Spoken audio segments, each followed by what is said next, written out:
नमस्कार मित्रमैत्रिणींनो, मायबोली वाचन कट्ट्यावर आपणा सर्वांचे हार्दिक स्वागत. पुस्तकाचे नाव शिवराय, छत्रपती महाराजांचा लढायांव्यतिरिक्त खरा इतिहास. लेखक प्राध्यापक नामदेवराव जाधव.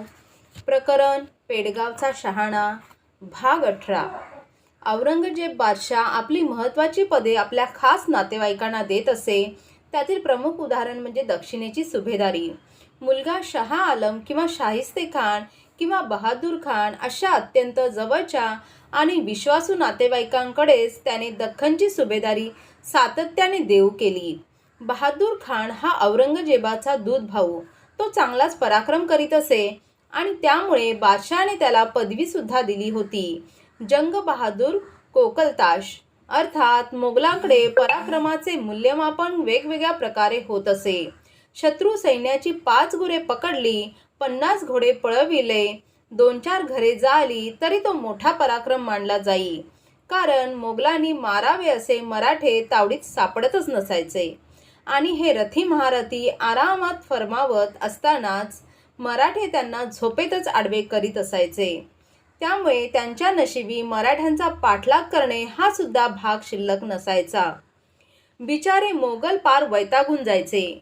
मराठ्यांचा मुलूक हा असा डोंगरदऱ्यांचा, कडेकपाऱ्यांचा आणि त्यात मराठे असे वाऱ्यासारखे कोठूनही वादळासारखे यायचे, जोरदार तडाखा द्यायचे आणि मोगल फौज प्रत्युत्तर देण्यास तयार होईपर्यंत झाडाझुडपात पसार व्हायचे. अशी खूप मोठी अडचण मोगलांसमोर होती. म्हणून त्यांनी सपाटीच्या प्रदेशातच आश्रय घेऊन लढण्याची रणनीती बनवली.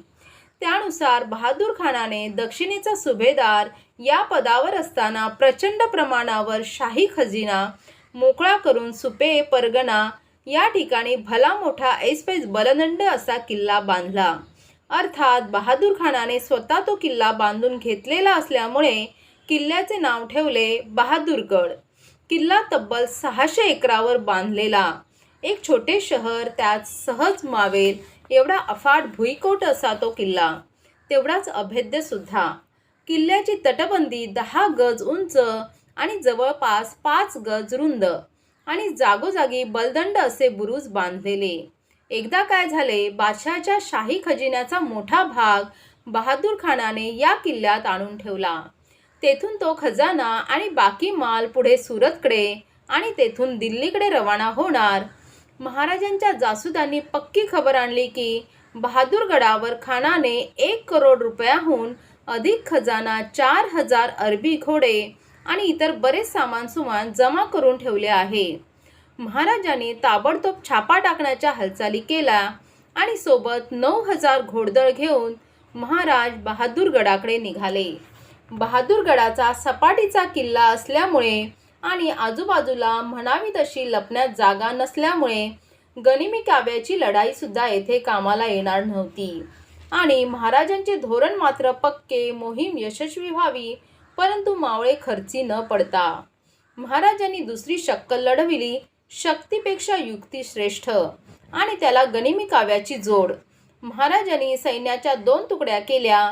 एक तुकडी 2000ची आणि दुसरी तुकडी 7000ची.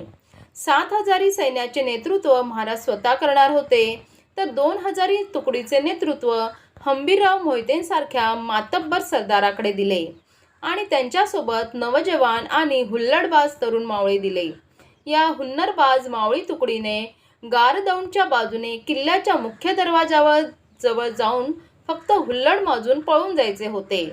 बाकी काम महाराजांसोबतची तुकडी करणार होती.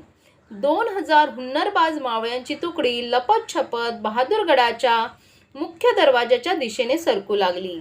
आपल्या हालचाली शत्रूला दिसाव्यात अशाच प्रकारे हालचाली केल्या जात होत्या. बहादूरगडावरील टेहळणी पथकाने नेमक्या त्या हालचाली टिपल्या आणि बुरुजावरून सावधानतेचा इशारा दिला गेला. मराठ्यांची तुकडी मुख्य दरवाजाच्या दिशेने लपत-छपत आडोसा घेत मंद गतीने चाललीच होती. गडावर उपस्थित असणाऱ्या बहादूर खानाने हुशारीने अगोदर किती सैन्य असेल याचा प्राथमिक अंदाज घेतला आणि माहिती मिळाली की फक्त 2000 मावळे बहादूरगडावर छापा टाकण्याच्या तयारीत आहेत. बहादूर खानाने लढाईचे गणित आणि रणनीती तयार केली. मावळ्यांना आत्ताच हूल दिली तर ते पळून जातील. त्यापेक्षा त्यांना जवळ येऊ दे, अगदी किल्ल्यात येऊ दे. मग किल्ल्याचे दरवाजे बंद करू आणि मराठ्यांना कोंडून पकडून मारू असे ठरविले. किल्ल्यात त्यांच्याकडे 15,000 फौज ठाणबंद होती. त्यांना सज्ज राहण्यास सांगितले. मराठे गनिमीकाव्याच्या लढाईत मोगलांचे बाप होते. त्यांना बहादूरगडाचा एरवी बंद असलेला दरवाजा सताड उघडा दिसला. आयते पिंजऱ्यात येऊन अडकायला मराठे काही वेडे नव्हते, हे बहादूर खानाला कळले नाही. किल्ल्याचा दरवाजा उघडा असूनही मराठ्यांनी तटावर इकडे तिकडे छोट्या मोठ्या चकमकी उडविल्या, परंतु तटाच्या एकदम जवळ जाण्याचे टाळले. मराठा लष्कर तुकडी सगळीकडे 50-100च्या संख्येत विखुरलेली आणि चहूबाजूने किल्ल्याच्या तटाला झोंबत होती, परंतु किल्ल्याच्या आतमध्ये मात्र प्रवेश करायचे टाळत होते. जवळपास 2 तास असा सगळा तमाशा चालूच राहिला आणि मराठे काही आत येत नाही तेव्हा आपणच बाहेर पडून मराठ्यांना तांगडून मारू असे ठरवून बहादूर खानाने आपली ठाणबंद फौज बाहेर काढली. मराठी लष्करी तुकडीने लगेच पळायला सुरुवात केली आणि बहादूर खानाने पाठलाग सुरू केला. मराठे गायब झाले. माघारी फिरून शिरणार तेवढ्यात त्याच्या फौजेवर पिछाडीवर मराठ्यांनी हल्ला करून लांडगेतोड केली. बहादूर खान पुन्हा किल्ल्यात आला, परंतु मराठे काही गप्प बसत नव्हते. आता आणखी काही हुल्लडबाज तटाभोवती हुल्लड माजवीत होते आणि बहादूर खानाच्या सैन्याला लढाईला चेतवत होते. चवताळलेला बहादूर खानाने 15,000 फौजेला या मराठ्यांचा समाचार घेण्यासाठी एक साथ मदतीला घेतले. मराठ्यांना पकडून मारायचेच या विचाराने बेधुंद झालेली 15,000ची फौज बहादूर खानाबरोबर किल्ल्यातून बाहेर पडली. अगदी किल्ल्याचा दरवाजा आतून लावून घेण्यासाठी सुद्धा कोणी मागे शिल्लक राहिला नाही. जत्रेला निघाल्याजोगे सगळेच घोड्यावर स्वार होऊन पाठलाग करायला लागले. जीव वाचवण्यासाठी 2,000 मावळे बिचारे सर्व ताकदीनिशी पळत होते. 2,000च्या तुकडीचा पाठलाग करण्यासाठी 15,000 मोघल एवढे रंजक चित्र तयार झाले. मोघलांच्या आयुष्यात असे अनेक प्रसंग आले की जेव्हा त्यांनी मराठ्यांशी समोरासमोर 2 हात करावे लागले तेव्हा हा प्रसंग मात्र वेगळाच होता. मराठे जीव घेऊन पुढे पळत होते आणि 15,000 मोघल पाठलाग करीत होते. 2,000 लोक तावडीत पकडणे त्यांना अजिबात अवघड नव्हते, किमान संख्याबळानुसार तरी. परंतु सुरुवातीला 2,000 मराठ्यांची दिसणारी पळत असणारी फौज जसे अंतर वाढू लागली तशी पांगत गेली आणि कमी कमी झाली. काही मराठा स्वार इकडे गायब, तिकडे लापता तर तिकडे फरार अशी स्थिती. आणि पाठलाग करायचा बहादूर खानाचा निर्धार मात्र पक्का. एका मराठ्याच्या तुकडीचे 4-5 भाग पडले आणि वेगवेगळ्या दिशेला धावले. बेभान झालेला बहादूर खान कधी या तुकडीचा पाठलाग तर त्या कधी दुसऱ्या तुकडीचा पाठलाग कर असे करत 25 कोसापेक्षा लांब गेला. एखाद्याचा पाठलाग करताना किती अंतरापर्यंत करावा याचा काहीच धरबंद बहादूर खानाने ठेवला नव्हता. पुणे ते पेडगाव हे अंतर जवळपास 24 कोसाचे आहे. यावरून कल्पना करा मराठ्यांनी बहादूर खानाला किती लांबपर्यंत पाठलाग करावयास लावला आणि शेवटी हाताला काहीच लागले नाही. धावपळ करून करून त्यांचे सैनिक बिचारे थकले. मराठे तर काही हाताला लागले नाही, परंतु पुरती दमछाक होऊन मात्र राहिली. मराठे लढाई करण्यासाठी आलेच नव्हते. त्यांचा हेतू वेगळा होता हे बहादूर खानाला शेवटपर्यंत समजलेच नव्हते. इकडे बहादूर खान अख्खी फौज घेऊन किल्ल्याबाहेर पडला आणि दुसऱ्या क्षणाला छत्रपती शिवाजी महाराज 7,000 फौज घेऊन किल्ल्याच्या मागील दरवाजाने आतमध्ये घुसले. किल्ल्यात असलेला 1 करोडहूनपेक्षा अधिकचा खजिना ताब्यात घेतला. किल्ल्यात नवीनच खरेदी करून ठेवलेले 4,000 अरबी घोडे कब्जात घेतले. त्याच मोकळ्या धिप्पाड घोड्यांवर जेवढा माल सामान सुमान लादता येईल तेवढे लादून आणि राहिलेल्या सामानाला अग्नीच्या हवाली करून महाराज वेगाने बाहेर पडले सुद्धा. तिकडे पाठलाग करून थकलेला घामाघूम झालेला बहादूर खानाने 3-4 तासाची मोहीम आटोपती घेऊन परतीचा प्रवास सुरू केला आणि 3 कोसावरूनच त्याला किल्ल्याचे दर्शन झाले. किल्ल्यातून काळा धूरच धूर बाहेर पडताना दिसत होता. वेगाने मोगलांची ती फौज किल्ल्यात येऊन दाखल झाली. परंतु तेथे कोणीच नव्हते आणि खजानाही नाही, घोडीही नाही, मौल्यवान वस्तू तर एक सुद्धा शिल्लक नाही. शिवाय राहिलेला सगळा बारदाना मराठ्यांनी आगीच्या हवाली केलेला. मोगलांच्या फौजेला उद्याला घालायला कपडे नाहीत तर संध्याकाळी झोपायला अंथरूण नाही आणि आता थकून भागून आलेत तर खायला सुद्धा अन्न नाही. अशा भयानक अपयशाला बहादूर खानाला सामोरे जावे लागले. फक्त मराठ्यांना तांगडून मारण्याच्या मोहापायी त्याने मोजलेली ती किंमत होती. मराठ्यांच्या नाद्याला जो तो लागतो त्याची अशीच फजिती होते हे त्याला चांगलेच कळून चुकले. परंतु एका अनुभवातून शिकतील तर ते मोघल सरदार कसले. मराठे त्यांची पुन्हा पुन्हा फजिती करतच होते. पुन्हा काही वर्षानंतर बहादूर खानाने उचल खाल्ली. स्वराज्यावर मोठ्या प्रमाणात टोळधाड सुरू केली. प्रचंड फौज, खजाना आणि तयारीनिशी बहादूर खानाने स्वराज्यावर आक्रमण केले. तेव्हा प्रसंगाचे गांभीर्य ओळखून महाराजांनी रयतेचे नुकसान होऊ नये म्हणून बहादूर खानाकडे तहाची बोलणी सुरू केली. जे काम शाहिस्तेखानाला करता आले नाही ते आपण करू शकलो या उत्साहात येऊन बहादूर खानाने तहाला मान्यता देण्यास तयार झाला. परंतु तह किती वेळ टिकेल याबाबत त्याला संशय होताच. त्यामुळे महाराजांनी त्याची शंका दूर करण्यासाठी पुढाकार घेतला आणि सांगितले, हा तह अगदी पक्का व्हावा आणि तो प्रामाणिकपणे माझ्याकडून पाळला जावा असेही मला वाटते आणि त्यामुळे या तहाच्या कागदपत्रावर दस्तूरखुद्द औरंगजेब बादशहाचे सही शिक्का आणि पंजाचे ठसे असावेत. मी बादशहाचा एक नेक चाकर या नात्याने सेवा करण्यास तत्पर आहे. फक्त त्या तहाच्या कागदपत्रांवर बादशहाचे पंजाचे ठसे उमटवून आणा. मी कायमची मोगलांची नोकरी करण्यास तयारी ठेवतो, कबुली देतो. आपण आपल्या पुढाकाराने तहनामा अंमलात आणावा. बहादूर खानाला एवढा मान सन्मान मिळाल्यावर बहादूर खान गप्पच थोडी बसणार. त्याने तहाची कलमे तयार केली व त्यानुसार राजा शिवाजी आपकी खिदमत में नौकरी करना चाहता है. वह आपके एहसान के रूप में करारनामा के कागजातों पे खुद आपके जिले इलाही जिले सुभानी पातशाह गाजी औरंगजेब के हाथों की मुहर उस पर चाहता है. आप शिवा को मेहरबानी फरमाइए, उसकी खिदमत करने की मनीषा पूरी करे. बहादूर खानाने आपले संपूर्ण वजन वापरून तहाची कागदपत्रे बादशाह औरंगजेबाच्या पंजाची निशाणी उमटवण्यासाठी दिल्लीला पाठविले. 6 महिन्यानंतर कागदपत्रावर सही करून कागद पुन्हा बहादूर खानाच्या हातात पडला. तोपर्यंत महाराजांनी सगळी बांधाबांध केली होती आणि तह धुडकावून लावण्याची योग्य वेळ पाहत होते. स्वराज्यात प्रतिकूल परिस्थिती होती तोपर्यंत त्यांना मोगलांना थोपवायचे होते, रयतेचे नुकसान टाळायचे होते आणि त्याच वेळी पोर्तुगीजांची नांगी ठेचायची होती. त्यामुळे मोगलांच्या आघाडीवर शांतता हवी होती. म्हणून महाराजांनी वेळ काढूपणा करत तहाच्या करारावर बादशहाच्या पंजाचे निशाण हवे अशी जाणीवपूर्वक अट घातली. तेवढ्या छोट्याशा कामासाठी मोघल 6 महिने लावणार हे त्यांना चांगलेच माहीत होते आणि महाराजांनी त्याचा फायदा उचलला आणि मोठी बाजी मारली. शिवाजी शरण आला. पातशहाने आपली अर्जी मान्य करून तहावर पंजा उमटविला. बहादूर खानाच्या मनात आनंदाच्या उकळ्याच उकळ्या फुटल्या आणि पुढच्या क्षणाला त्याचे नशीब फुटले. त्याने तहाची कागदपत्रे महाराजांकडे पाठवून दिली.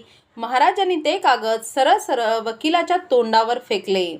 कोण औरंगजेब, कसली शाही फरमान, कसला पंजा, कसला तह, चालते व्हा अशी भूमिका घेतली.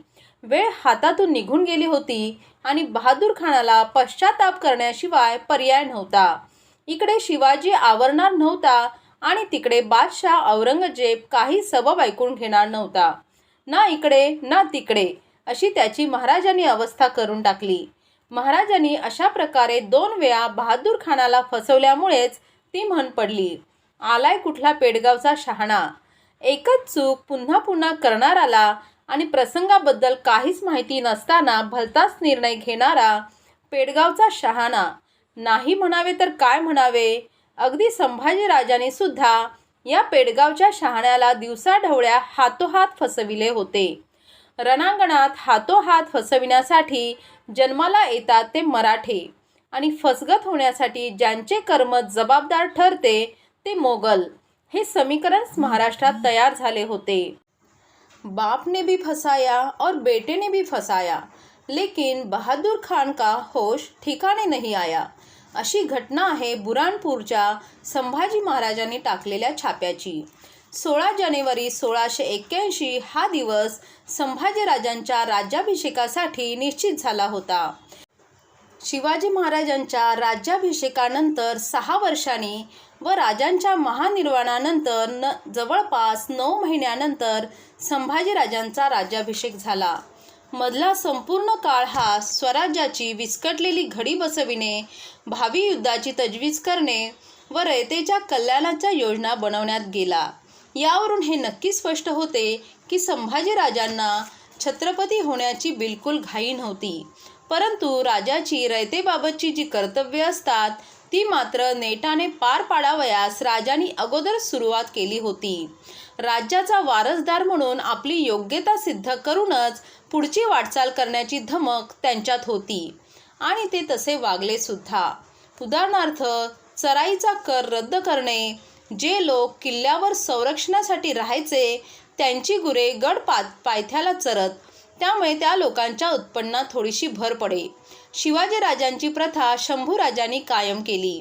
तसेच तुकाराम महाराजांचे चिरंजीव महादजीबाबांना वर्षासनाची मोहीम करून दिली. शिवाजी महाराजांनी सज्जनगड व चाफळसाठी दिलेली वर्षासने चालू ठेवली. चाफळच्या उत्सवात मुसलमान लोक अनेकदा गोंधळ घालून यात्रेकरूंना त्रास देत असत. त्या उत्सवात संरक्षण पुरविले. चिंचवडचे मोरेश्वर गोसावी यांना काही गुंडांकडून त्रास होई, त्यांनाही संरक्षण दिले. केशीचे अवलिया फकीरबाबांचे वर्षासने कायम केली. या सर्व गोष्टीवरून हे सर्व स्पष्ट होऊन जाते की शिवाजी महाराजांचे धोरण संभाजीराजे अगदी टाकोटाक पालन करीत होते. कुठेही संभाजीराजांनी आपल्या कर्तव्यात, मग ते लष्करी असो वा मुलकी, कमतरता ठेवली नव्हती. राज्याभिषेकाचा दिवस निश्चित झाल्यावर राजांनी पुरोहित म्हणून गागाभट्टांची निवड केली होती. तसेच महाराष्ट्रात कोणी ब्राह्मण राज्याभिषेकाच्या सोहळ्याचे पौरोहित्य घेण्यास तयार नव्हते. त्यामुळे दूर काशी क्षेत्री राहणाऱ्या गागाभट्टांवरच अवलंबून राहावे लागणार होते. शिवाय 6 वर्षापूर्वीच गागाभट्टांच्या हस्ते थोरल्या महाराजांचा राज्याभिषेक झाला होता. म्हणून गागाभट्टांना निमंत्रित करण्यासाठी खंडोबल्लाळ या तरुण कुशाग्र बुद्धीच्या सहकार्याला राजांनी काशीला पाठवले.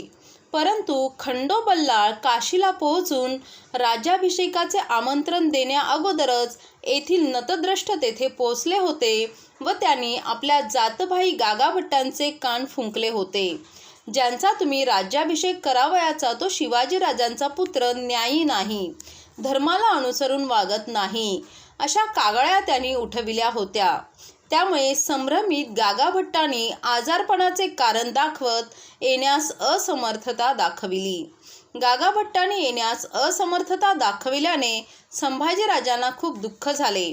परंतु मुहूर्त निश्चित करण्यात आला होता, त्यामुळे ठरल्याप्रमाणे सर्व मान्यवरांच्या उपस्थित तो मंगलमय सोहळा पार पाडण्यात आला आणि त्याच रात्री संभाजीराजांनी स्वराज्याचे नवीन तोरण बांधण्याचा संकल्प आपल्या विश्वासू सहकारी व सेनापती यांच्या समोर मांडला.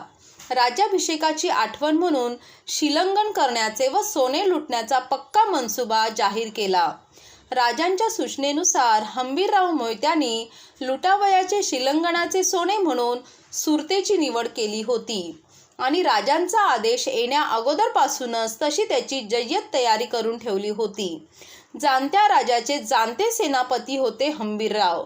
परंतु 4 चौघात हा मनसुबा हंबीररावांनी प्रकट केला, तो निव्वळ रणनीतीचा भाग म्हणून. शत्रूला गाफील ठेवण्यासाठी त्यांनी सुरतेचीच अवय उठवून दिली. तशी यापूर्वीही शिवाजी महाराजांनी 2दा सुरतेवर छापा टाकल्याने आता तिथे पुरेशी शिबंदी मोगलांकडून ठेवण्यात येई.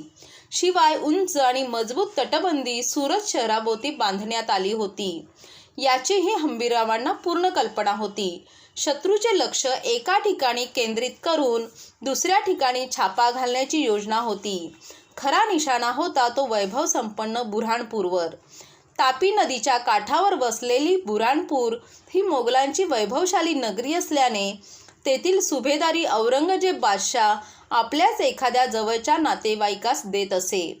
त्या नियमाप्रमाणे त्यावेळी बहादूर खान कोकलताश नावाचा औरंगजेबाचा दूध भाऊ त्या ठिकाणी सुभेदार होता.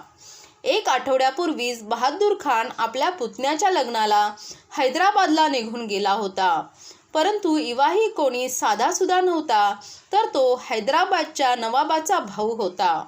म्हणून तोलामोलाची शान शौकत असलेली बारात घेऊन जावी या उद्देशाने त्याने बुऱ्हाणपूरची ठाणबंद असलेली 8,000 सैन्यांपैकी 3,000ची फौज आपल्यासोबत घेऊन गेला व बुऱ्हाणपूरची जबाबदारी नायक सुभेदार काकर खान याच्याकडे दिली.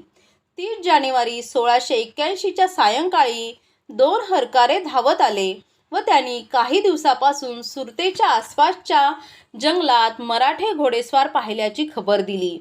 त्यामुळे सुरतेवर कोणत्याही क्षणी हल्ला होऊ शकतो अशी अटकळ येथील जनता, व्यापारी व बखारवाल्यांनी व्यक्त केली.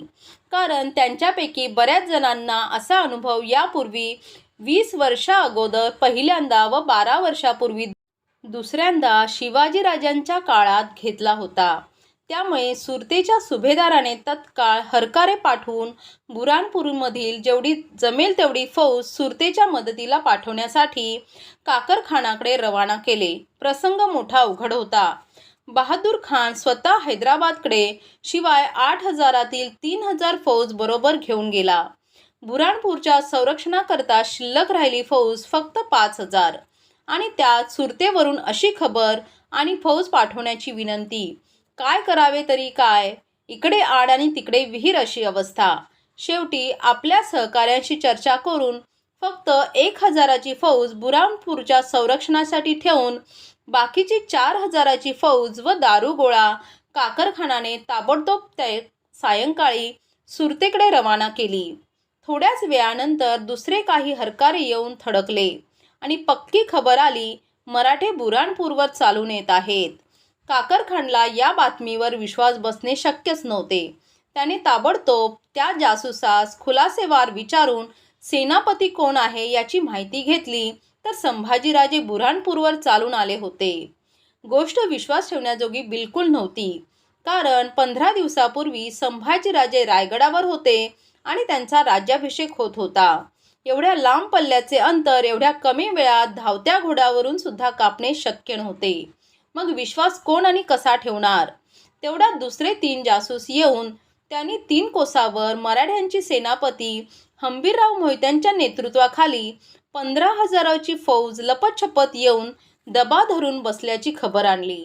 मराठ्यांनी आपल्याला चक्क फसविले असून आता एका बाजूने छत्रपती संभाजी स्वतः तर दुसरे बाजू सेनापती हंबीरराव फौज घेऊन आलेत. त्यांची आपल्या 1,000 फौजेचा काय टिकाव लागणार अशा विवंचनेत काकरखान पडला.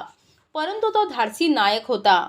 त्याने व्यापाऱ्यांकडे, वखारवाल्यांकडे असणारे सारे खाजगी रखवालदार मोठ्या हिमतीने गोळा करून थोडी फौज बांधली व निश्चय केला, सूर्योदयापूर्वी मराठे आपल्यावर चालून येण्या अगोदर आपणच मध्यरात्री मराठ्यांवर चालून जाऊ व जे होईल ते पाहून घेऊ. परंतु मराठ्यांना नगरीत प्रवेश मिळू देणे परवडणारे नव्हते. म्हणून ते सगळे 1,500 लोक मरायला उदार झाले. अर्धे अधिक मराठे झोपेतच कापण्याचा डाव मांडला गेला. त्यानुसार मध्यरात्री बुऱ्हाणपूरचा मुख्य दरवाजा हळूच उघडला गेला आणि 1000 घोडा आणि 1,500 बाजार बुणगा मोठ्या हिमतीने दरवाजातून बाहेर पडला. सलामीला स्वतः काकरखान होता. अर्धे अधिक घोडेस्वार दरवाजातून बाहेर पडत होते आणि तेवढ्यात बाजूच्या निकामी खंदकातून दबून बसलेली मराठी घोडी खिंकाळत बाहेर पडली. हर हर महादेव, शिवाजी महाराज की जय, संभाजी महाराज की जय. जागच्या जागी कापाकापीला सुरुवात झाली. असा अनपेक्षित हल्ला काकरखानाला त्याच्या फौजेला अजिबात अपेक्षित नव्हता. स्वतः संभाजीराजे सर्वात पुढे घोडा फेकत हाणा मारा तोडा असे गरजत आपल्या हातातील भवानी तलवार गरगर फिरवत होते. ज्वारी बाजरीची कणसे कापावीत तसेच सणासण मोगलाईच्या मुंड्या कापत होते. राजांचे साथीदारही मोठ्या उत्साहाने मोगलांवर तुटून पडले होते. काकर खान कसाबसा कुसाच्या हात पळून जाण्यास यशस्वी ठरला. त्याने कुसाचे द्वार आतून महत् प्रयासाने बंद करण्यास यश मिळवले आणि संभाजीराजांना हेच अपेक्षित होते, कारण संभाजीराजांचे ध्येय बुऱ्हाणपूरमधील संपत्ती हे होते. निरपराध माणसे व सैनिकांशी त्यांना काहीही वैर नव्हते.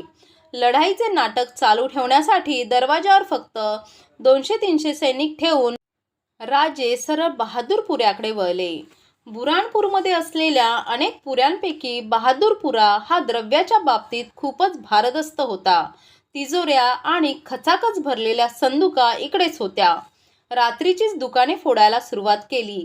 3च कोसाच्या अंतरावर जंगलात तळ ठोकलेल्या हंबीररावांना त्यांच्या जासूसांनी खबर दिली, संभाजीराजे स्वतः बुऱ्हाणपुरात घुसले आहेत. खबर खरी आणि पक्की होती, परंतु रायगडावरून बुऱ्हाणपूर हे अंतर एवढ्या कमी वेळात कापले जाईल यावर मात्र विश्वास ठेवणे अवघड होते. परंतु शंभूराजे 5 दिवस व 5 रात्रीची घोडदौड करीत फक्त 4000 फौज घेऊन बुऱ्हाणपूरवर चालून आले होते. आपल्या सेनापतीच्या सोबतीला स्वराज्याला निधी उपलब्ध करण्याच्या मोहिमेचा श्रीगणेशा करणाऱ्याला दुसऱ्या क्षणात हंबीररावांची 15,000ची फौज राजाच्या मदतीला धावून आली. रात्रीच्याच फौजेला फौजा मिळाल्या. बहादूरपुरा लुटायला सुरुवात झाली. राजांनी आणि सेनापतींनी संपूर्ण परिसराची नाकेबंदी करून कोणत्याही प्रकारे बातमी बाहेर फुटणार नाही याचा बंदोबस्त केला. बाजूला शिखांचा कर्णपुरा होता, त्याला वेढा घातला व शिखांना निशस्त्र केले गेले. तिजोऱ्या, बंदुका, त्याचबरोबर तळघरे यांची तपासणी केली गेली. धरतीच्या पोटातील लक्ष्मी उकरली जात होती.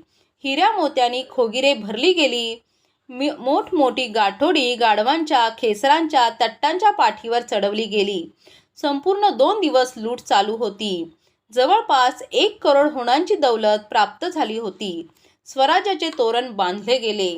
बुऱ्हाणपूरवर छापा घालून जवळपास 1 कोटी होणांची दौलत स्वराज्याला प्राप्त झाली होती.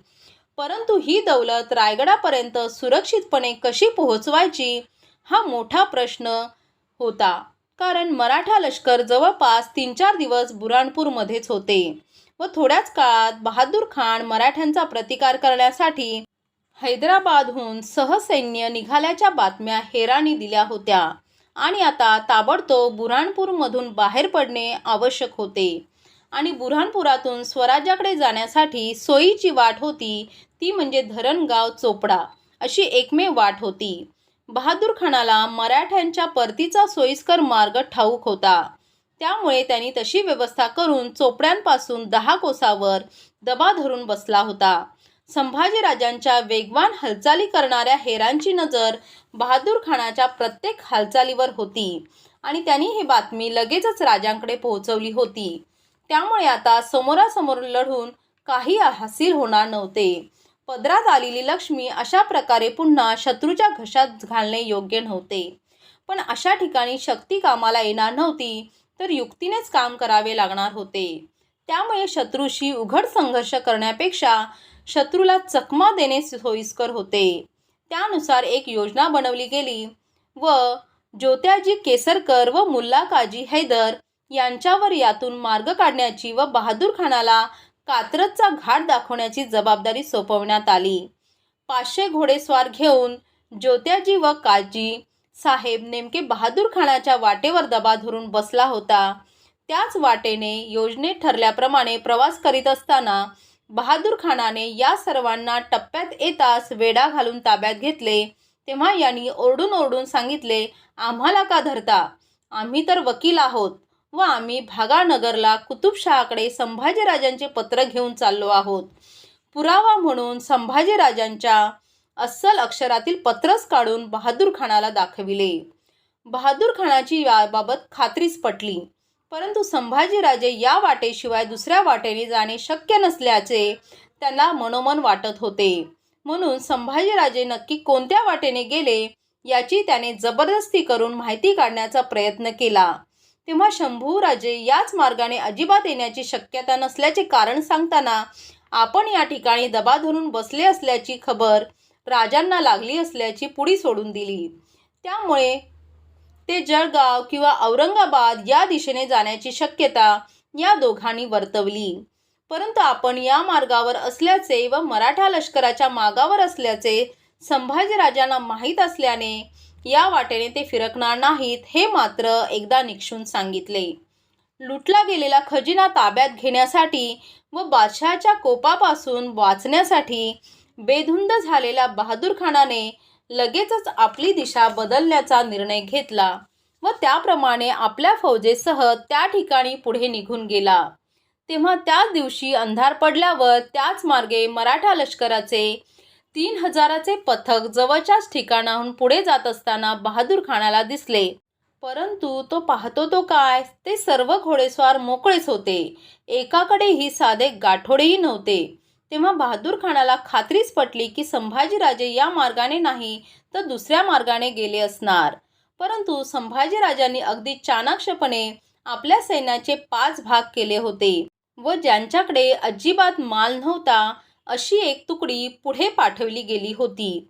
नंतर खान त्याच मार्गावरून जेव्हा ऐदलाबादकडे वळाल्याची खात्री पटल्यावर अवघ्या 3 ते 4 तासातच मराठ्यांची लुटीचा माल खचाखच भरलेली फौज येथून पुढे गेली व लुटीचा माल गटागटाने टप्प्याटप्प्याने त्या चोपडा धरणगाव मार्गे साहलेरच्या मजबूत किल्ल्यावर सुरक्षितपणे पोहोचविला गेला. शिवाजी महाराजांनी शाहिस्तेखानाच्या फौजेला जसा कात्रजचा घाट दाखविला होता त्याचीच पुनरावृत्ती संभाजीराजांनी या ठिकाणी केल्याचे दिसून येते. भाग 18 समाप्त. धन्यवाद.